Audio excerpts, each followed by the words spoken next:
Good evening, my name is Kira Scruggs. This is the second video in our book study about Reading Don't Fix No Chevys by Michael Smith and Jeffrey Wilhelm. This is for Concord University's Masters in Education class. This class particular is Reading 520 and the instructor is Willie Williams. In our first video, I would like to correct something I said. I mentioned that there were 24 boys. There were actually closer to 50, and I just missed the other half of the list. In our last video, we discussed the basics of the book, what it talked about, and the effect gender roles have on the students and their views of literacy and reading in particular. This book does deal with high school students, and the study is based on high school students and their opinions. I know many of you that are participating in this with me are elementary teachers or have been elementary teachers, but many of the same topics and themes apply to our students as they do to older students. For the video today, we're going to be discussing the impact of race and class on the views of literacy for these young men. The first, and I'm looking at page 78 in our book, the first thing that we come across in this section is titled The Issue of Acting White. And it later goes on to say that it's not really an issue of race at all. It's more an issue of the stereotypes and the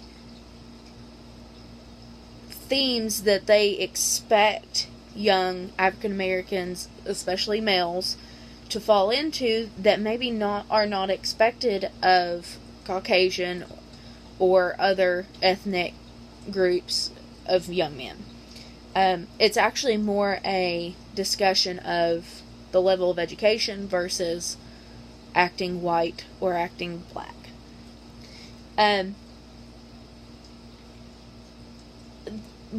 One of the students who is not an African American actually was offended by this thought, and understandably so, because the color of your skin and where you came from and where your ancestors came from has no impact on your ability to read and become an efficient learner. And it's something that young men really struggle with stereotypes and the roles that they are expected to play in their social groups. And the social impact on these young men, they would much rather say, no, I don't need to read, I don't need to know anything about anything, if it doesn't make me cool with my friends. So,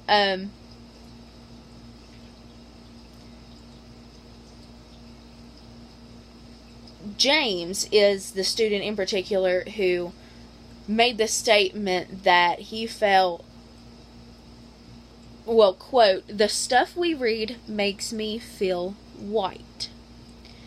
And while none of the other participants in the study actually felt the same way, they did understand that it was more of an issue of the level of education versus the actual ability and content of what they were reading.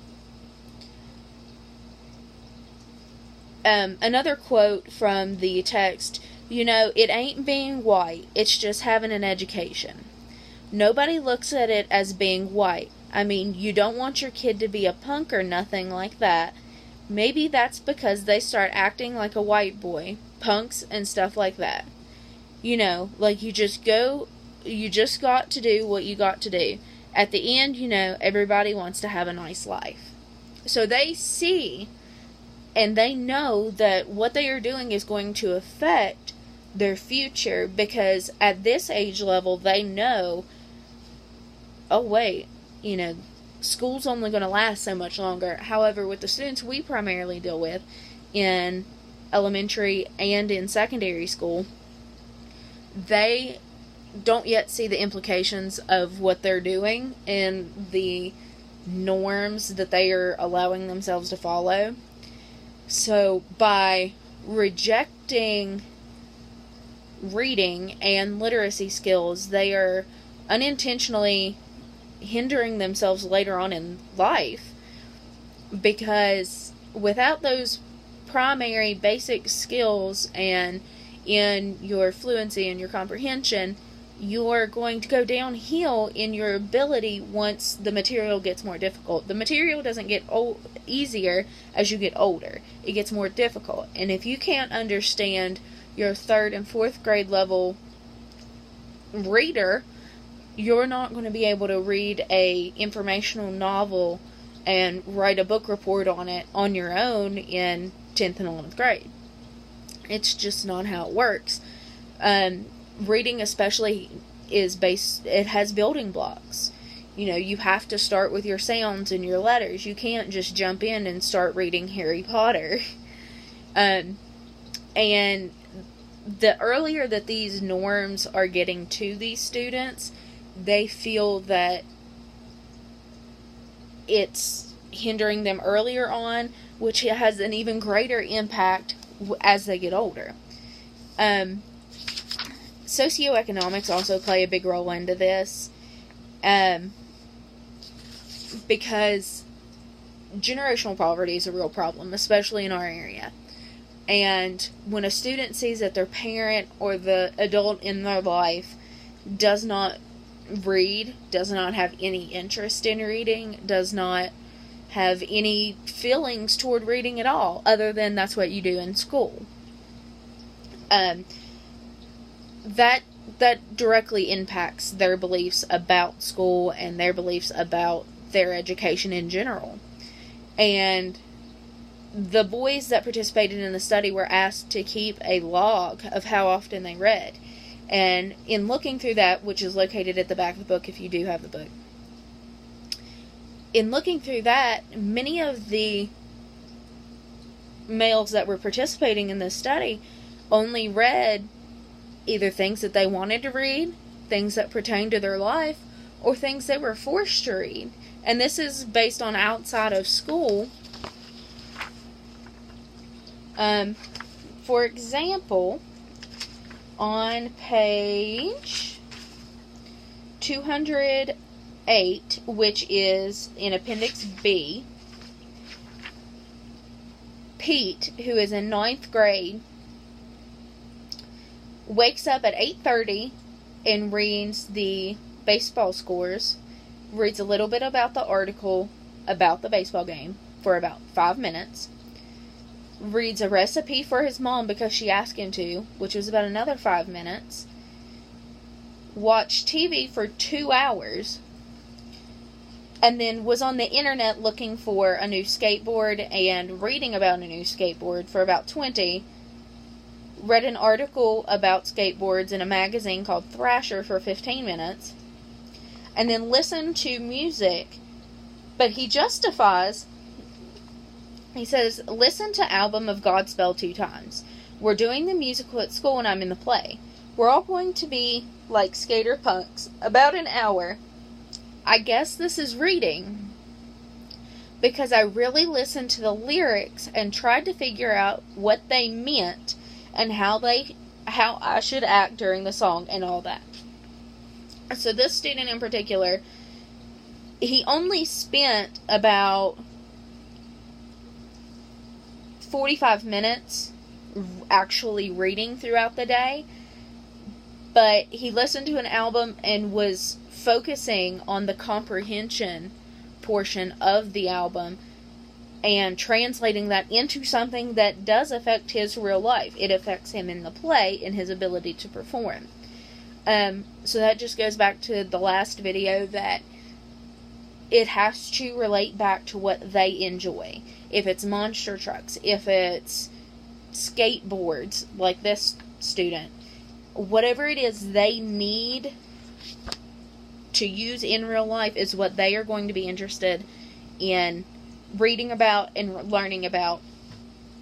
And as adults, both as their teachers and as the people that they encounter on the street, in businesses, out in public, and as parents. It's the adult's responsibility to instill that accepting behavior and that accepting willingness to learn, especially in reading and literacy, because if they don't have those foundational blocks with the age groups that we have and we are teaching every day in our classrooms, they are not going to have the skills necessary to move on and build upon those basic skills so that they can become successful adults. And while this has become a generational problem, one positive influence on a child can erase all of the bad. Well, it's still there, but it can make up for it. And being that positive influence can make the entire difference in whether a child decides to learn or refuses to learn and follow the stereotypes and fall into the derogatory categories that everybody expects them to. And as educators, we have to be that biased role model, unbiased role model that they can look at and say, this person really believes in me. I'm going to try my best and I'm going to nail this. And then when they do it, we can be the first ones to congratulate them and say, I knew you could do this. You proved me right. Keep going.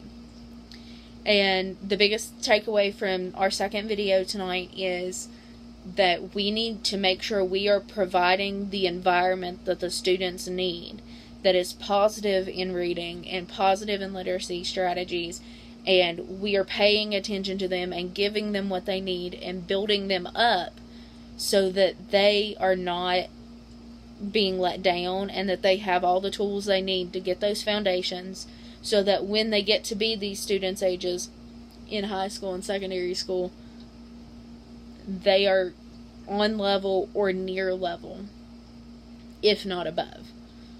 But that's all for tonight. I will see you in the morning. This is Kira Scruggs. This is video 2. Thank you for watching.